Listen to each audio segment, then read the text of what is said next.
Bilasanmi? Ba'zi futbolchilar bir haftada ko'pchilik umri davomida topganidan ko'proq topadi.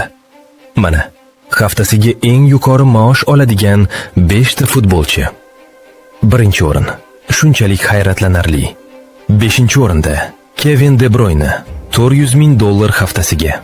Bu daho yarim himoyachi Manchester Cityda katta pul topadi, ajoyib o'yinlari tufayli. Uning har bir senti oqlanadi. 4-o'rinda Muhammad Salah, $450,000 haftasiga. Liverpool qiroli katta maosh oladi, mashhurligi tufayli. Misr qiroli har doim cho'qqida. 3-o'rinda Erling Haaland, $500,000 haftasiga. Gol mashinalari alohida pul yig'adi.